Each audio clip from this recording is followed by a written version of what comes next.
ఆలోచిస్తావు? దేవుని గురించి ఆలోచించు.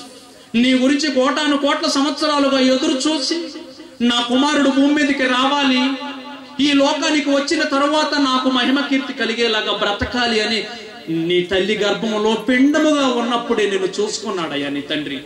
పరలోకమందు ఉన్నటువంటి నీ తండ్రి నువ్వు పిండముగా ఉన్నప్పుడే ఆయన కన్నులతో నిన్ను చూసుకొని నువ్వు ఎలాగైనా సరే ఆయన కోసం బ్రతుకుతావు అన్నటువంటి నమ్మకంతో తల్లి గర్భంలో ఉన్నప్పుడే పిండముగా రాలిపోతావేమోనని తన కన్నులతో చూసుకున్నాడయ్యా. తల్లి ఆదమనిసి నిద్రపోయిందేమో కానీ నీ తండ్రి మాత్రం తన కన్నులతో చూసుకున్నాడు. తన హస్తాలతో నీకు శరీర అవయవ నిర్మాణాన్ని ఇచ్చేసి నీకు కళ్ళు, కాళ్ళు, చేతులు, ముక్కులు ఇవన్నీ నీకెందుకు ఇచ్చాడో తెలుసా? ప్రతి అవయవము కూడా ఆయన సేవలో నువ్వు వాడతావని, ఆయనకు ఉపయోగకరంగా నువ్వు ఉపయోగిస్తావని నిన్ను నమ్మి నీకిస్తే నా రంగు చూడు, నా పొంగు చూడు అని నీ జీవితం అంతా కూడా నువ్వు ఎలా మారిపోతే ఎలా సహోదరుడు?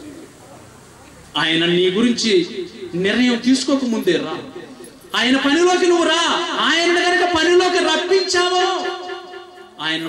రప్పించావో భూమి మీద నీ దినములు సమాప్తం అయిపోతాయి. పంచభూతాలు గాలి, నీరు, అగ్ని, నింగి, నేల, ఈ పంచభూతాలకు దొరికిపోతావు.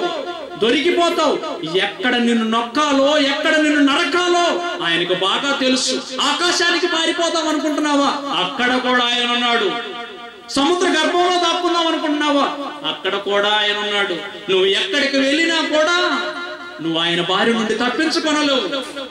ఆయన నీ గురించి చెడు నిర్ణయం తీసుకొనక మునుపే, నిన్ను భ్రష్టాత్మకు అప్పగింపక మునుపే నువ్వు ఆయన వైపుకు త్రొంగి చూడు. యోహాను సువార్త 15వ అధ్యాయము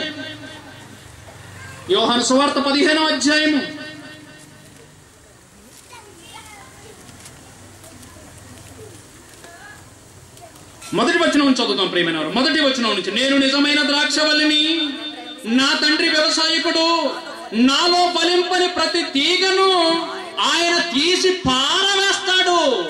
ఫలించినటువంటి ప్రతి తీగను తీసి పారవేస్తాను అంటున్నాడు. అంటే పారవేస్తాను. నీ దగ్గర పనికిరానటువంటి తీగలను నువ్వు ఎలాగైతే పారవేస్తావో, ఇంట్లో ఉన్నటువంటి నిన్ను కూడా పారవేస్తాడు. శ్మశానంలో పారవేస్తాడు.